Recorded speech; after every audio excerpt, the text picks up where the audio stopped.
There are two methods of managing essence that are widely used. The first is to simply stay far enough away from the essence orb. Pretty straightforward. The second is to hold block. Not exactly as intuitive, but not too difficult to get used to. Knowing these two methods is enough to get through Master Ninja, and it is generally advised that you should hold block basically at all times. That is great advice and one that is sure to help many players. However, holding block too much can actually present a few problems. And to mitigate those, we're going to look at a third, slightly more advanced method of managing essence, where holding block isn't necessary. And that will in turn enable a few extra options in combat.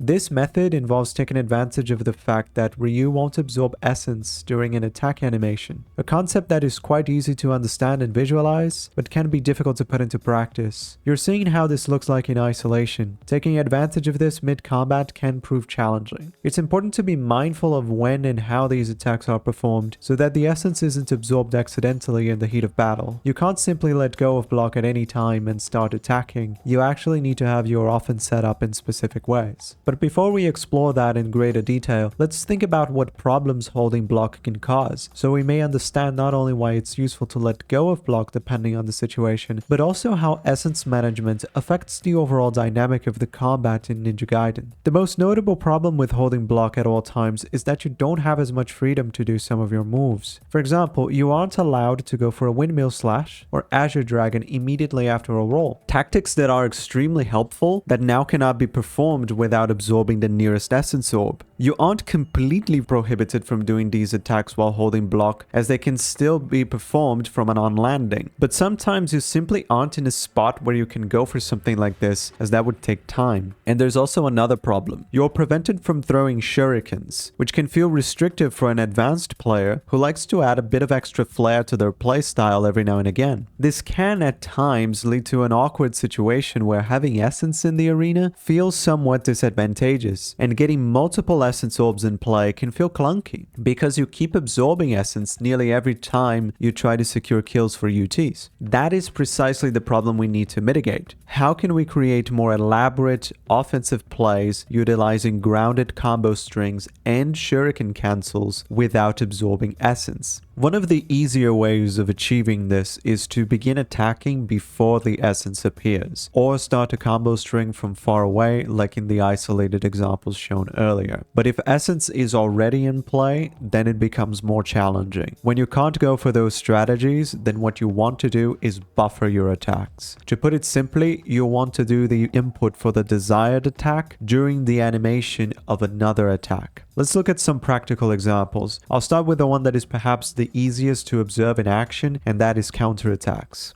Notice how even though I'm right next to the essence, I can let go of block after the counterattack and go for Azure Dragon. The counterattack animation is acting as my buffer. I'm using it to cue my next attack. Had I continued to hold block, I wouldn't be able to do that. Even if I had done the input correctly, the move simply wouldn't come out. This is helpful for initiating combos while maintaining your position, so you don't have to roll jump away from the orb. Using this, I'm able to secure an additional kill and use the second essence orb to defeat the last enemy with a UT.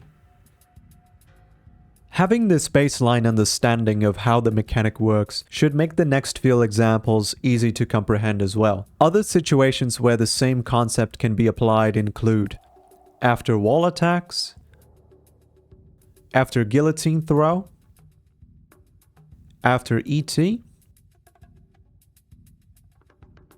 and even after an UT.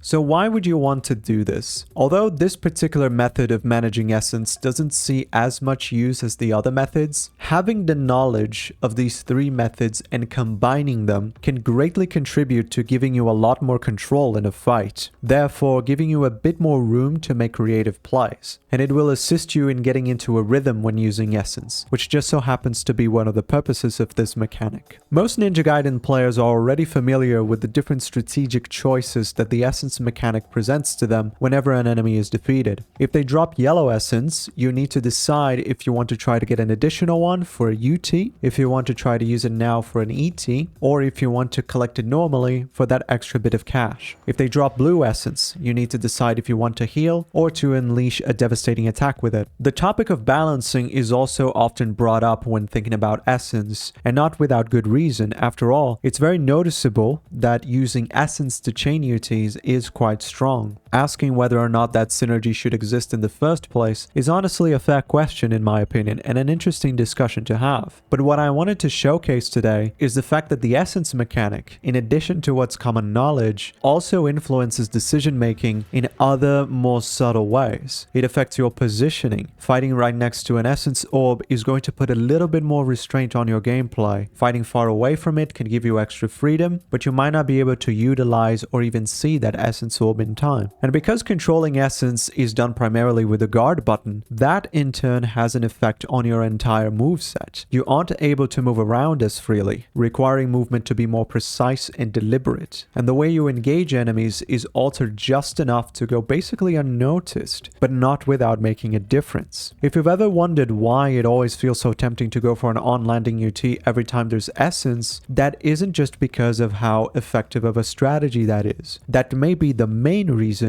but it's also because the mechanics surrounding essence, how they limit certain parts of your kit, condition the player to do that, even when that's not the right call. That, combined with enemy aggression, helps create a unique flow to the combat. And that's just fascinating to me. How combat experiences can be crafted not only from the different ways freedom is given to the player, but also from the ways that freedom is challenged. How the player's options are restricted, and playing around such restrictions helps complete the gameplay and therefore create its identity.